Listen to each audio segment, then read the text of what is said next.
Welcome to Monday Morning Coffee with Inside the Firm.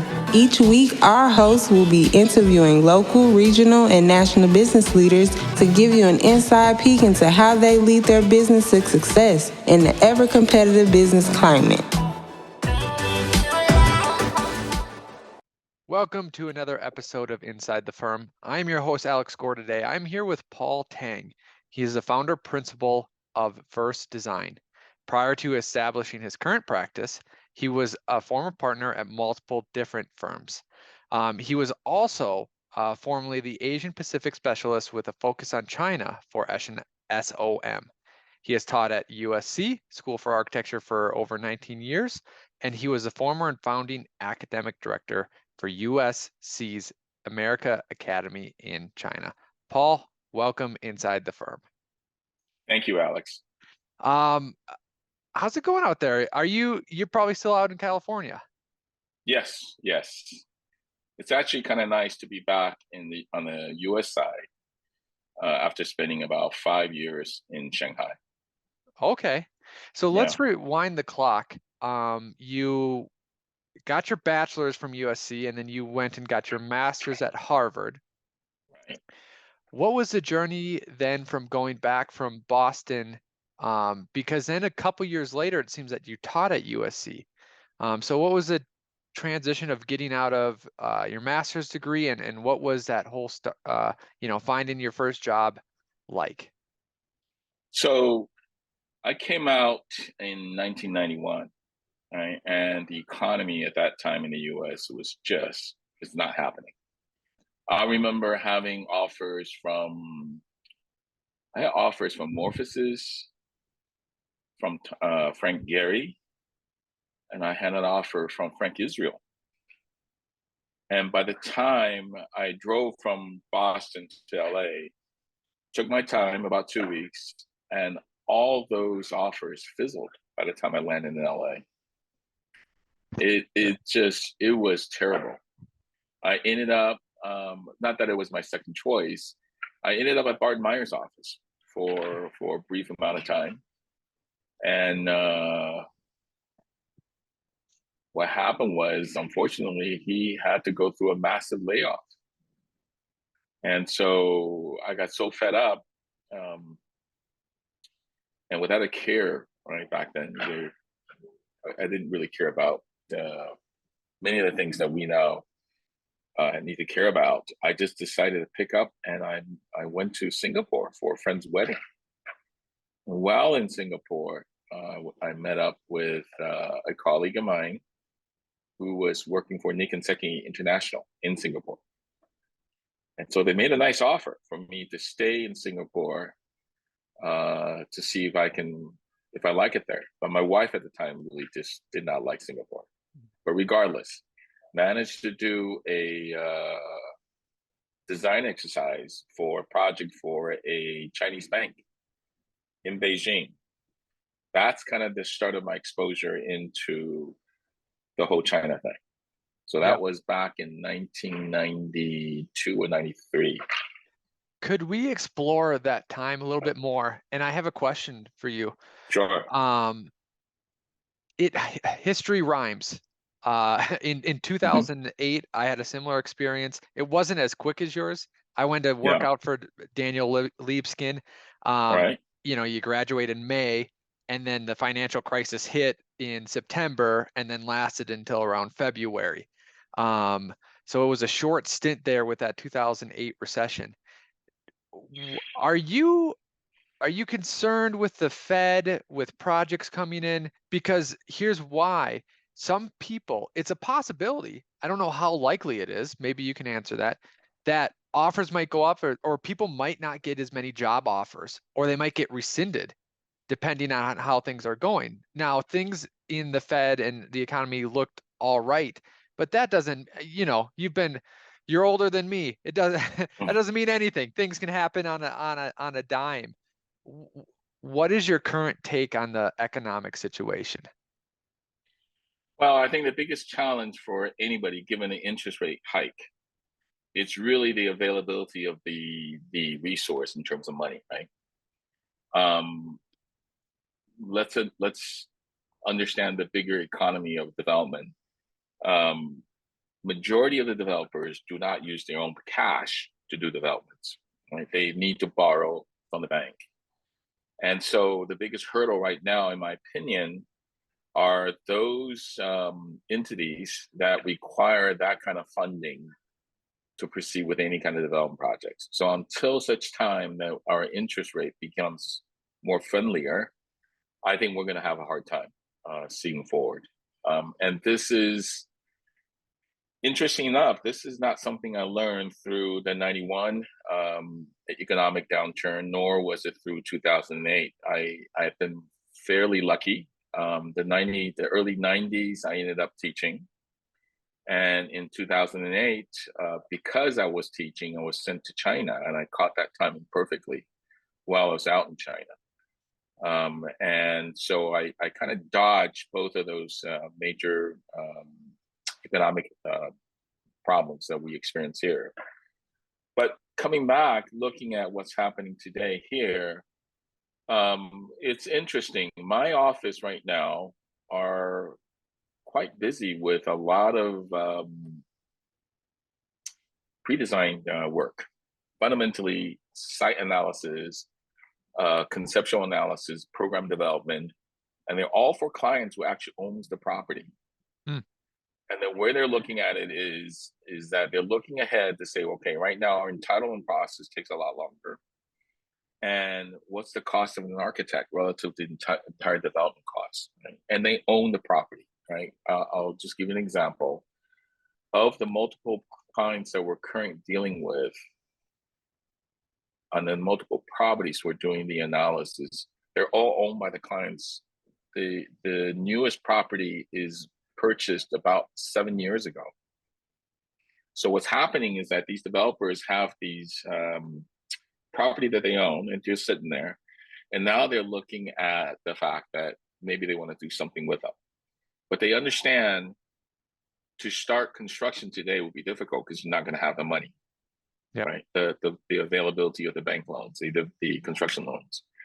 But if you look at the cost of an architect, which is really insignificant, and if you can begin to understand how developers begin to think about their projects, right? And for me, I internalize that as a design challenge, right? And so with the idea of helping them reevaluate their program, reevaluate the site, look at the potentials of the property, now's a good time, right? So assuming that you take about 6 months, maybe a little less than that, to do a full site analysis, program analysis, and a conceptual study on the potentials of a property.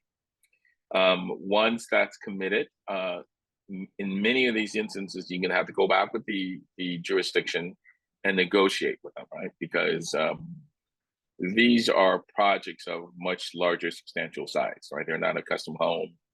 They're not a single family by any means. These are primarily mixed use or commercial projects, right? Yep. And so that entitlement process, at least here in the state of California, is going to take at least a year. Yep. Right. Thereafter, then you have the building permits, right? So you can assume that's another year that's going to go by. By the time you're out of the ground and ready to go, it's 3 to 4 years down the line. Yep. And if you look at the economy curve, right? So if you start planning it now, and I do admit it's slightly early, because whether or not we're really in a recession is debatable, but we do know that the interest rate has hiked.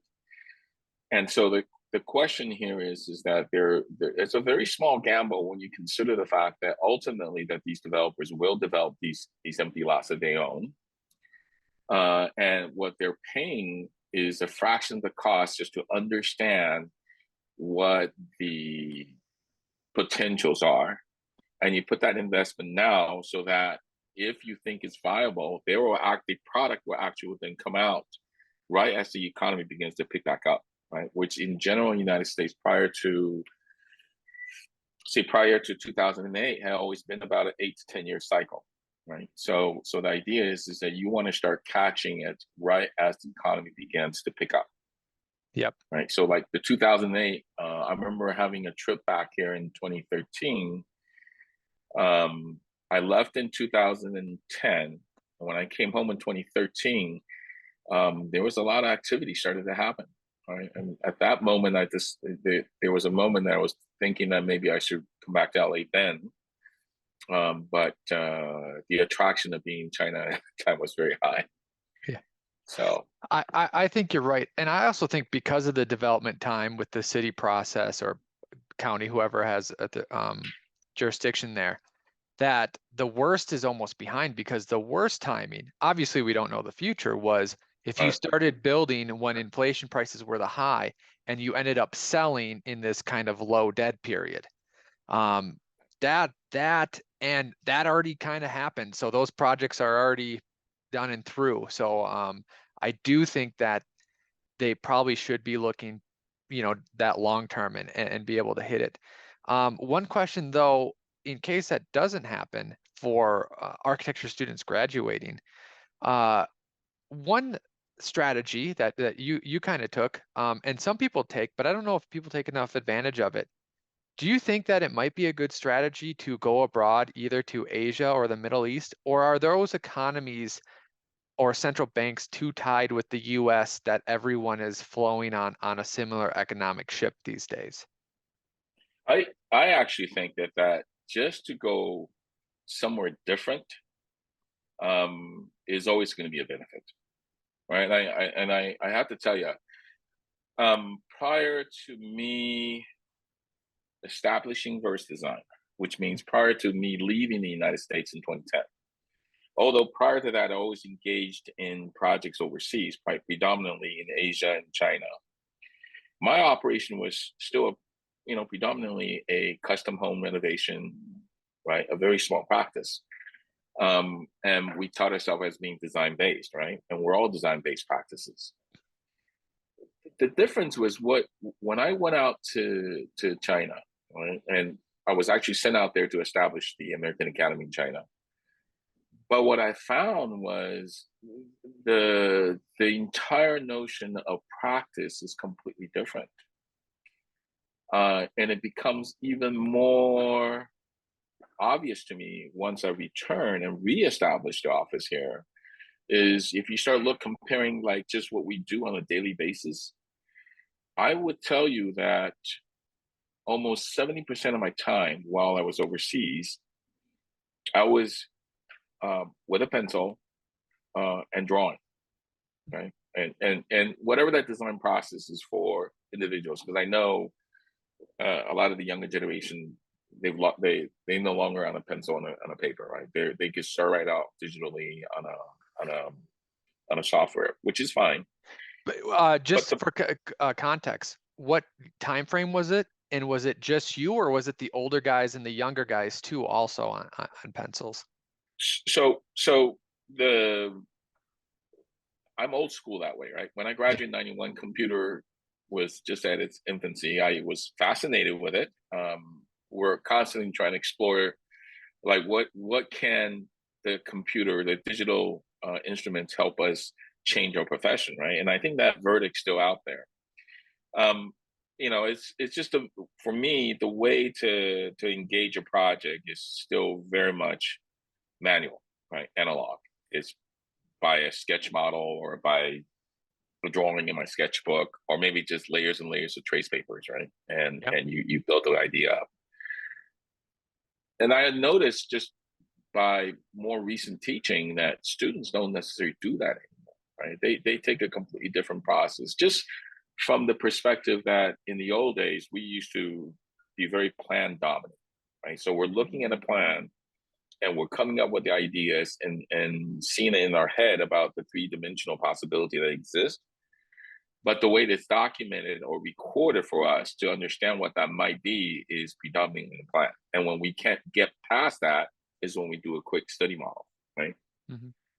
I think that the younger generation, when they design, they actually immediately go through a three-dimensional start, which is extremely fascinating to me. I'm not necessarily saying it's wrong, but the area of focus, in other words, where they pay attention to when they look at the design, is dramatically different than from the days when I was doing it, right? Because you do begin to look at certain alignments when you're looking in plan.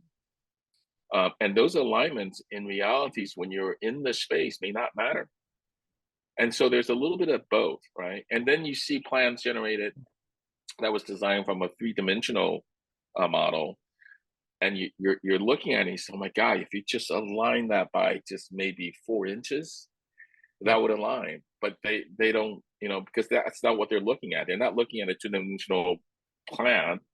They're looking three-dimensionally, right, as an object or as a space, right? So it's a fascinating thing for me to just observe, right? And so I can't remember why we even got on that subject. Yeah, you were saying basically the question was, should people look at going abroad? And I think you expanded that. And I asked just because of recessionary monetary reasons. And you were Right. saying cultural or perspective, and that's where Yes. you're flowing from. Right. You get to, not only do you get to experience a complete different culture, not just the culture of being in a different location, but the culture as a designer changes. Because I think the design process is necessarily a reactive approach, right? It's a reactive thing. You react to certain things, Yes. right? Yes. And so in that sense, when you're immersed in a complete different culture, you have to begin to reevaluate your own practice, your own conventions, right? And so as a designer, you begin to ask those questions, like, how do you design? No different than the fact that I'm still old school with a pencil and a paper, whereas the younger generation is three-dimensional, right? And I see the advantage and disadvantage of both approach, but it definitely reminds me as a designer what I need to look out for. So what happens is that when you do go abroad, not only do you then begin to be exposed to a completely different culture, but you actually begin to experience and observe how that particular culture react to certain things that might be completely different than your own value systems. Do you have an Then the example? question, I'll give you a great example. For the longest time, right, even though I'm the Asia Pacific specialist for SLM, right, and SLM did not do a lot of residential projects back then, especially in China, because they can't engage, is that you look at the way in which the master plans are developed. When it comes to a residential component, everybody faces south. And that's in just, China. oh yeah, absolutely. One time I was in a city in the evening, in a very small township, right? And in the evening, I just decided I want to go walk around, right, and soak in the area. I had a project or a prospective project. I got lost. But I knew I was traveling south from the hotel I was staying at. And I actually managed to find my way back to the hotel by looking at buildings. Because then I can tell which way I am, the direction, the orientation, right? Because I knew all the residential units, for the most part, it's going to face south or southeast. Right? And so what happens is that when you begin to look at the site planning or the master plan for any development, everything are like all faces south. That doesn't happen here. No, you've seen, yeah. Right. So what it does is that as an academic, you start to criticize it. Right. We start to criticize these things. And then once I'm there for a few years, I realized, wait a second, we may be able to introduce newer ideas of what we value more, right? Which is not necessarily south facing, right? It comes with the benefit of solar exposure, so on and so forth. Yep. But we value other elements within the entire built environment to say, hey, when everybody's all like facing one direction, it doesn't make very good urbanism. But then you begin to understand, wait a second here, they just won't live in a unit that faces any other direction. And it's for 5,000 years. So what are you going to do? Yeah. Yeah. Right. So you have to then reevaluate those values that we hold dear and say, so wait a second, in the end, it's not about you or me as a designer. It's about that end user and what their value systems are. And how do you then design it in such a way that begin to reflect those values or improve those values for them. And it's just very unfortunate, right? It's only until this last trip, my partner from China was just here because of COVID. They had been locked down for 3 years. And one of the things that he showed me was, hey, look, he said, Paul, I'm going to show you something you're not going to believe. We are now able to propose residential development projects where not all the units are facing south and it's doing well. And this is what, that debate started in 2010 when we got together. I left in 2015. Now it's 2022, 7 years later. So altogether, almost 12 years later, with my partner, is he finally able to come around and tell me, hey, it's beginning to work. Yep. Right. And back then, when I proposed anything other than that, he would look at me and say, you're nuts. Right. Completely insane. So what happens is that when you do go abroad, you go to an area, maybe sometimes it's not even abroad, just to a completely different city. Right, is that you begin to expose yourself and understand yourself as a designer. And I think the thing really comes down to is what we value, what are our value systems as a designer. And you begin to question that. And it also becomes a wonderful window to look back in. Right. So it wasn't all that aware of the practices here because we're immersed in it. But when I'm in China, looking back at it, I say, oh my God, there's just certain things that we can do much better if we can just slightly understand it a little different. Yeah. Right. Very interesting. Going backwards in time, when you were teaching at college, you teach for about 12 years at USC. Were you also in practices at the same time? I was a professor of practice. So I always had an office. My wife used to call it that my profession is actually an academic. Yep. That practice is a hobby. Right. And I struggled just like everybody else. Right. I struggled really hard. It's so difficult when things that are important to us always get value engineered out, almost repeatedly. And then it was during the time, right? And I really spent the 5 years in China reflecting on the success and the failures, is when all of a sudden it occurs to me is you and I can have a very interesting discourse on maybe the theoretical underpinnings of our practice, right? Or we can talk about a project in those theoretical terms, but to a client, it's going to go right over their head. In other words, the majority of the projects out there, right, are not the museums, not the libraries, right? Cultural centers, whatever. Yep. Right. So, but the majority of the projects out there, in my opinion, are truly the reflection of the actual culture, which is how people live and work. And they're done by developers. Yep. Right. And I think developers' true interest, yes, they're interested in a good project, but the key is what defines good. Right. And so it occurred to me is that, wait a second here, I can't, and it's the same thing, right? I can't consistently use my own value systems to judge everything across the board. And once I open that up, it allowed me to then begin to converse in a way that are much more important in terms of value to a developer, and therefore allowed them to say, hey, wait a second here, you actually know what I do more than I do, because we have the advantage to actually understand the physicality of both the artifact as a building and the space that it creates and how people will use it. Do you have an example of something like that happening? Oh yeah. The project that brought me back to the US, right, was a client that I had served for multiple years. Very small projects. Right. She's a developer that was based out of Silicon Valley. She also had holdings in China, in Beijing. So the way we met was she came to me back in, oh my God, it might have been as early as 2000 or 2001. She secured a property at that time just on within the third ring road of Beijing, and asked me to design a tower for her. in the end, it was a small competition. We lost the project, right? But she remembered.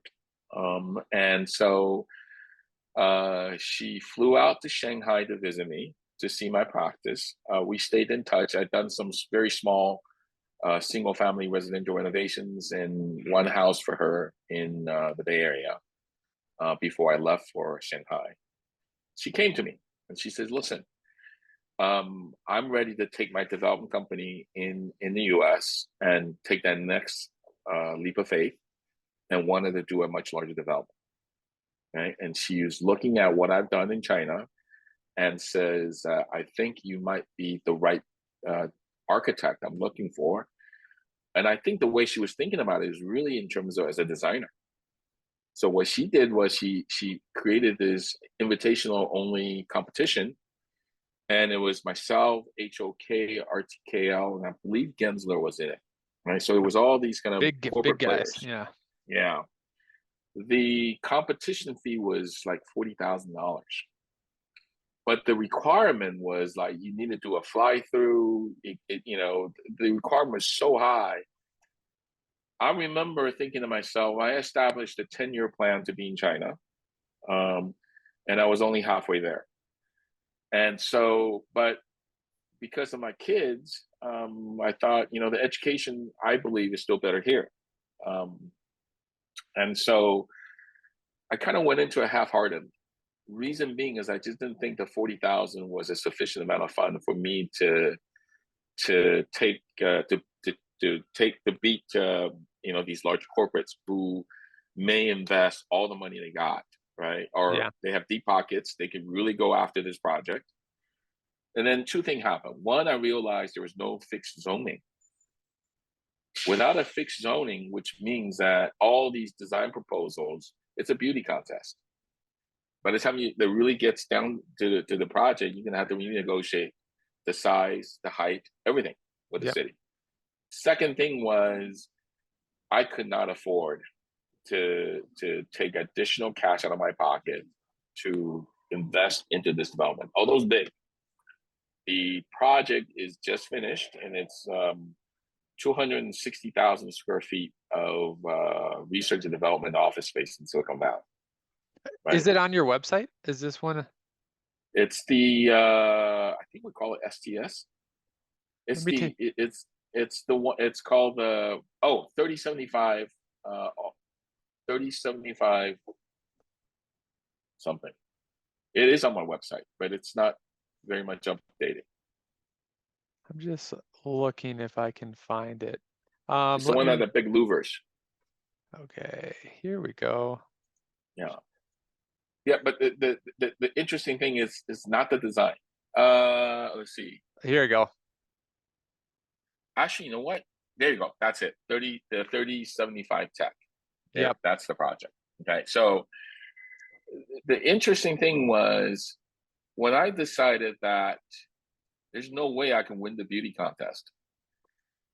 My flight was delayed from Shanghai to San Francisco. So whereas I was like the second or the third presenter, I ended up to be dead last, which was to my benefit. But at the end, when I went to San Francisco, I actually didn't have a scheme. I didn't do any design work. I decided, I said, listen, she is a developer, right? And if it's just a beauty contest and she's going to pay us $40,000 to give her some information that might be of some use, the decision was I actually ran a pro forma. I ran 7 different versions of the potential for this particular property. But I used the wrong lease rate because I wasn't able to get that number while abroad in Shanghai. So I plugged in the number at that time from a data from Los Angeles, not in the Bay Area. And so she was extremely disappointed. She was not just disappointed, she was pissed. She says, I paid you $40,000 for you to show me a design. And all you gave me is these 7 different spreadsheets. And I looked at her and I said, listen, I don't mean to disrespect, but I just got to tell you, any design that I commit to paper right now is just, it's a willfulness of me as a designer, of the architect. It has nothing to do with reality. Because the reason being, there's no fixed zoning on this site right now. It needs to be negotiated, which means that anything I put down on paper, any of that money that I spent would have been wasted. Right? And she got even more angry at me. She said, you mean to tell me, it's not just you. She put in something like $150,000, or maybe more than that, $160,000 to do this exercise. And I'm basically accusing her that it's a waste of her time. Yeah. Time and right? money. Right. Time and money. And I said, listen, I don't want my 40,000. You pay me for my round trip tickets, right? I'm going to call it even. Because I got to tell you, I said, listen, you and I have known each other for a long time. I'm a little surprised at how upset you are at me. But listen, you call me, I didn't call you. And I know you call me because you respect, you like my design. I thank you for that. But at the end of the day, it's not just my project, it's your project as well. And if you follow through my 7 different performas, my conclusion to you is don't do this project. The timing's not right. And she looked at me and I said, listen, why would I be here flying all this way from Shanghai to San Francisco just to tell you not to do the project? I'm going to leave this place today without a project in my hand. Because I have the confidence, since you called me, I didn't call you, that when the right project comes along, you'll call me again. And she says, oh, you're right. You flew in here just to tell me not to do it. I said, yes. And so her next question, and she started drilling down on the data, right, the data that I used to generate the performa. And when it got to the rent per square foot per month, she says, what did you use there? I say I use $3 $2.50 a square foot per month. Yeah. He looked at me and says, Paul, do you know right now in the Bay Area, it's already up at 3. That's a 50 cents per square foot jump. And that's a 20% jump in revenue. So at 250,000 square feet, right? That's a huge difference. And she says, is it easy for you to plug in that new rent rate to recalculate the cap? I said, yes. And it's a simple cap, right? It's not, right? It's very simple. It just took hard costs, soft costs. I didn't even bother to look at interest rate because I don't know how. Okay. Yeah. And by plugging that number from the 250 to 3, all my cap rates jump to a level where the bank is saying, hey, that's great. Now you can do this project. It's financeable. And so she says, see, even your research is wrong. I said, but you're missing the point. I'm just an architect, right? I'm sure your own development team can run those caps for you with more finite numbers than me. But the difference is, I flew out here. I'm going to decline your fee. All you got to do is pay me for my round trip ticket, right? Is that to tell you, as a friend now, I think this is a bad project. I don't think the timing is right. You need to reevaluate it, right? Because it was an open-ended competition. No, there's nothing.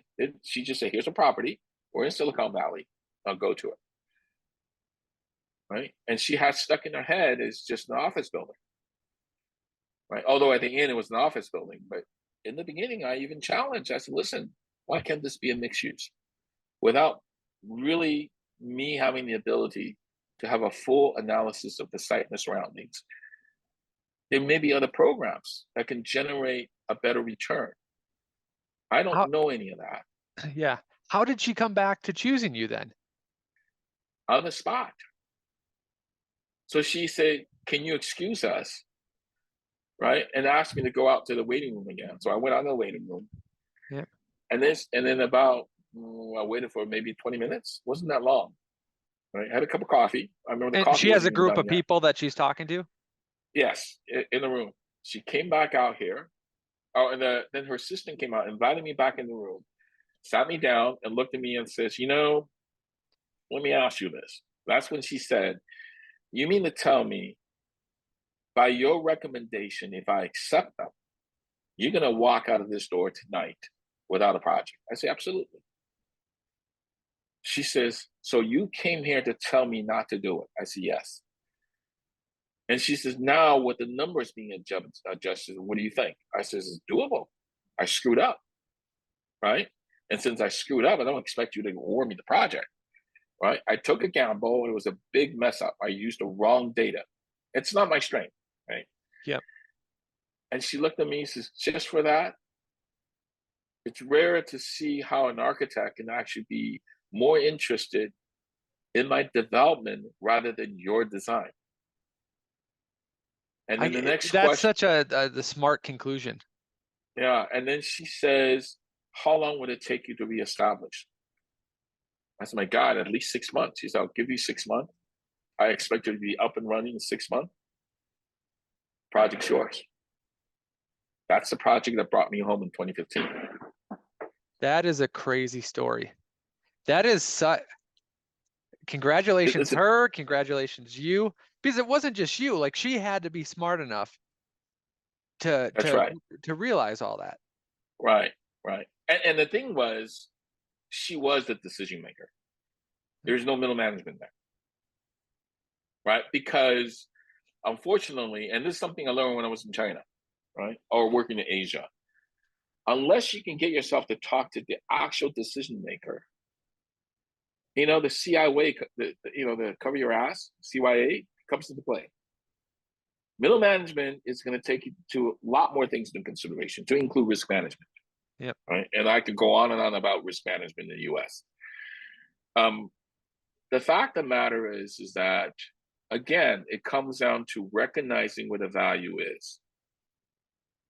Right. And I know I can design based on that. If I can recognize those value as a parameter or as a context to which I need to design to, as a design challenge, right?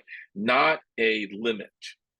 Then I think you actually are beginning to provide a valuable service for the people that's going to pay for your work.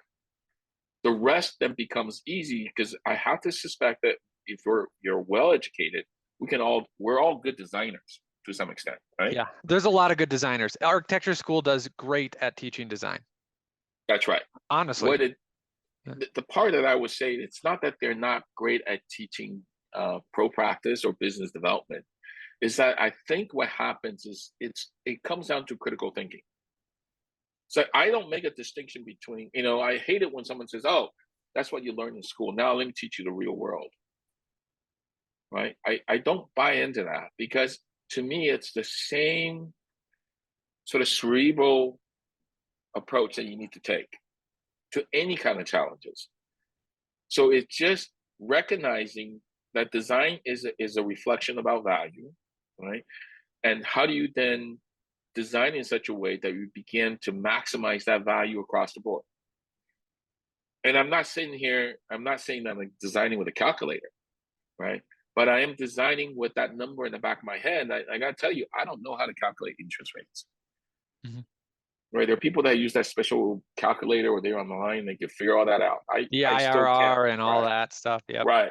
No, I do such a simple little thing, and this is my trade secret. Before any project that comes to my office, I tell my client two things: good site planning or urbanism makes good business sense, because you're fighting for the attention of the larger public. If it's not cited properly, you're not going to have the right exposure. You're not going to have the right access, right? It's all about how you situate yourself and respect the context in which you're in for the project's in, right? It's that little pebble in the pond. It's going to cause a little ripple when it first lands, but the idea is once it lands, right, it should be glossy smooth, right? You become part of that natural fabric.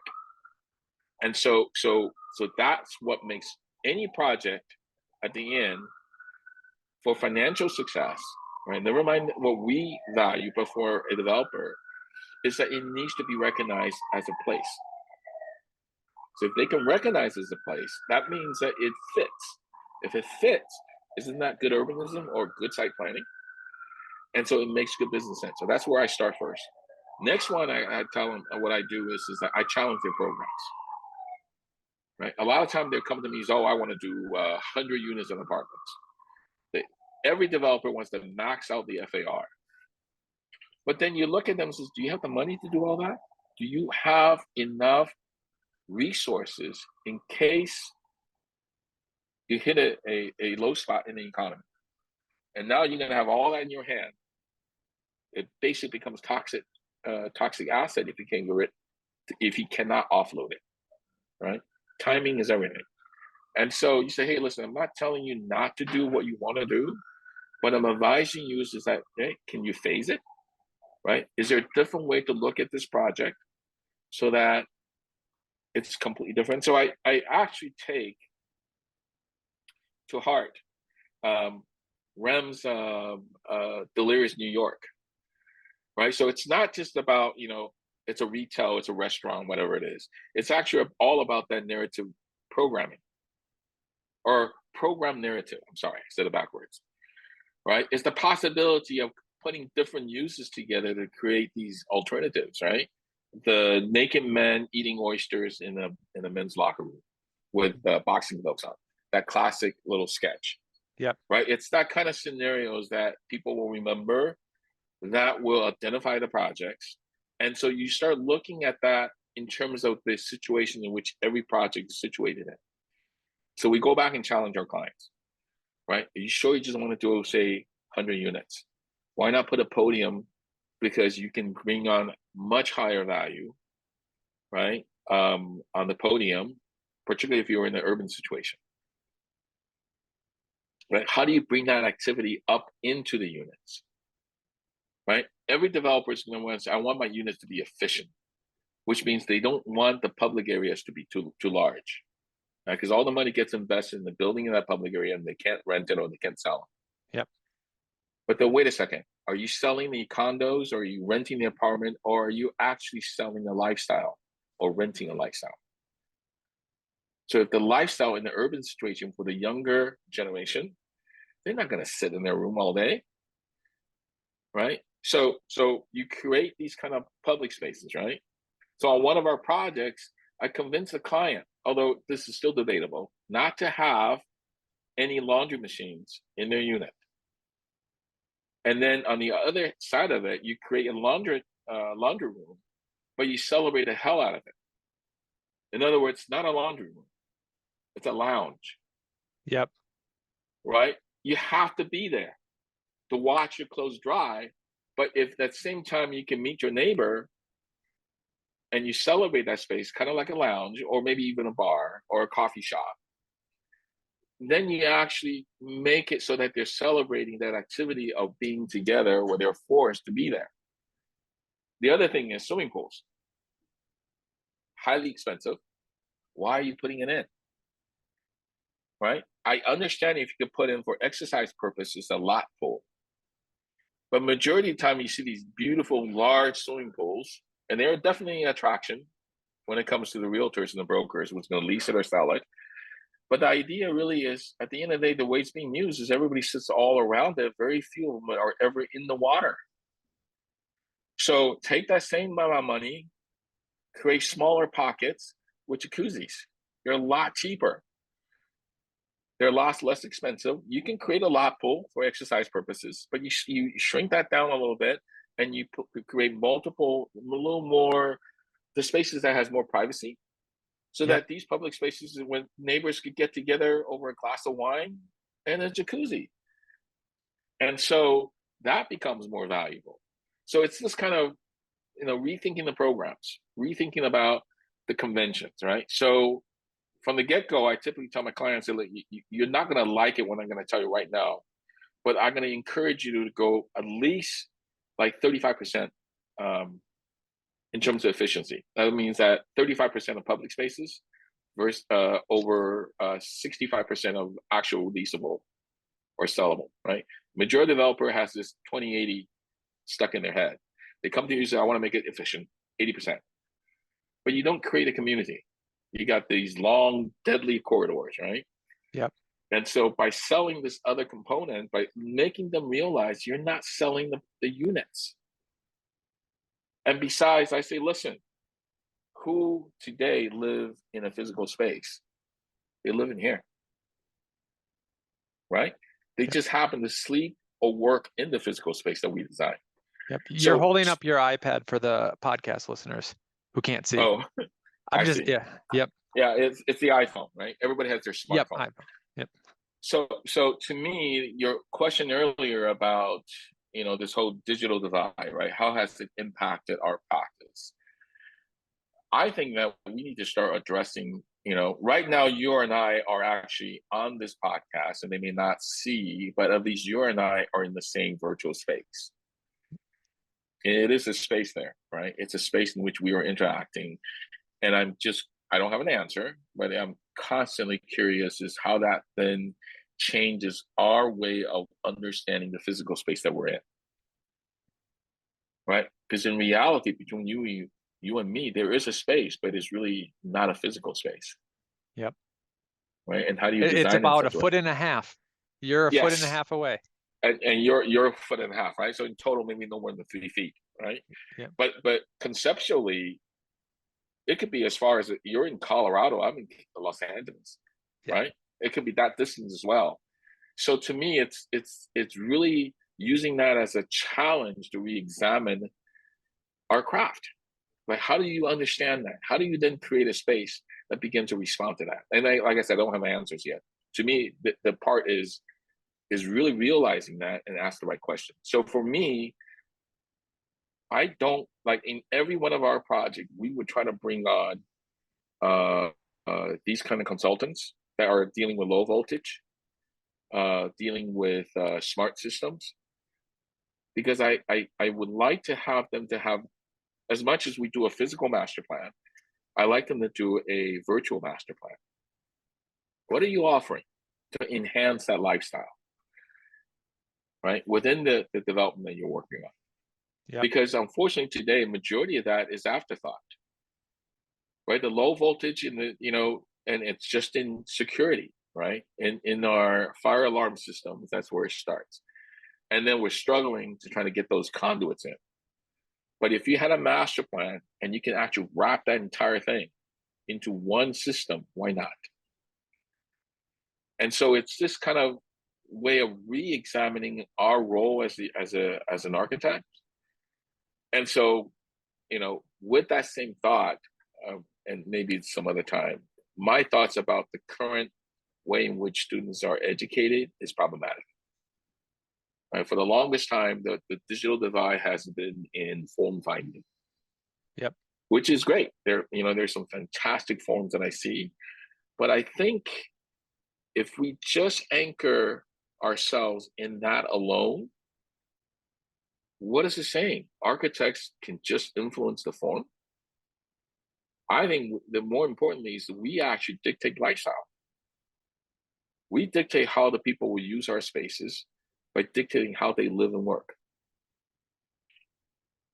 And so yes, there's this other component that we need to respect, and we thrive on that, which is much more the issues and all the discussions and discourse on aesthetics, right? But on the other hand of it, this idea of the function, and I'm not talking just about the mundane functions of a certain performance, but the function in terms of, how do we define lifestyle? How do we define how people live and work? How do you then design it in such a way that you begin to incorporate all these different ideas and approach a design? And if you can convince your client in those terms and dumb it down to the point they can understand, I don't want to say dumb it down. They are developers. Simplify. Quite sharp. Yeah, you simplify it, right? Make it clear. Clarity. That's right. And then next thing you know, majority of my clients today, actually, I would say 70% of my clients are repetitive clients. Mm-hmm. They will actually go and get a piece of property, or they have a property. They would say, hey, I'm about to engage on this. I'm about to buy this. What do you think? Can you do a quick study on that? Yeah. Right. And it's not much. It's $20,000, $30,000 max, maybe 65 at the most. Right. It's a quick study. And of course, it depends on the size of the property. Right. Sure. And so to me, not only is that so valuable for your developer clients, or anybody for that matter, for us, it opens the door. it's far better than showing them your portfolio, right? The portfolio to me is just for them to recognize that you have the skill sets, right? But it doesn't necessarily mean that if you don't have the portfolio that you're no good. Everybody's got to start somewhere. Yep. Right. And so it really comes down to these real short little studies you do for your client to help them realize their value. But as they realize their value, they are also realizing your value as a designer. And that is for them far more than just what you can show on your portfolio. Like our website. Yep. That website, we just finally posted, and I'm not happy with it. We just finally uploaded that website late last year, early this year. So from 2015 to now, we didn't have a website. I didn't hit the pavement. There was no marketing. It was just by word of mouth from one to another. We're small. I have a very small office, right? Currently, there's only 7 of us. Right? Yep. But we compete at a whole different level. I mean, we continue to compete with the corporates, the much larger firms. Yeah. So if you're the middle manager for a developer, you're not going to go with us. We're not safe. To go with a Gensler, HOK, RTKO, who has got track records and got, the company's always going to be there, it's a safer recommendation. Is it a good recommendation? I'm not saying that they're bad. Of course. But what I am saying that it's a different thing, right? I mean, what we can offer is dramatically different than these other firms. Mm-hmm. Right? And I'm not knocking any of these firms. There are certain, they always come down to the team that you have, right? Mm-hmm. And so what I'm saying is that there are certain areas where I'm not as hampered being smaller, and I could be selective, right? Because I don't need to feed as many employees. Yep. Right? We can take one project, one good substantial project. If I can convince the client to hire us, it'll last me years. Right? In a corporate, that may be just 6 months. Oh yeah, right? Absolutely. Right. So I think we could go on for a while, and I think we should, but I think we should do it at a different time. We should definitely connect back up, maybe see what's happening in a year, because there's topics that I didn't get to explore, and I'm sure we could go even deeper. But I want to thank you for what you shared. I think it was really valuable, really insightful. If there's anything you want to leave the audience with or where to check you out, I'll let you have the last word, Paul. Just got to know who you are as an architect and really dive into this big question, like what are my values as a designer? What are your values as a designer? And what is it you want to be when you grow up, right? When you become a mature designer, and maybe you never get there. But truly, truly, not only look at who you are, but look at who your audience is and your clients are. Understanding their value is a huge part of the game that will help you win. Yep, absolutely. Thanks a lot. It was good talking to you. Thanks. Thank you.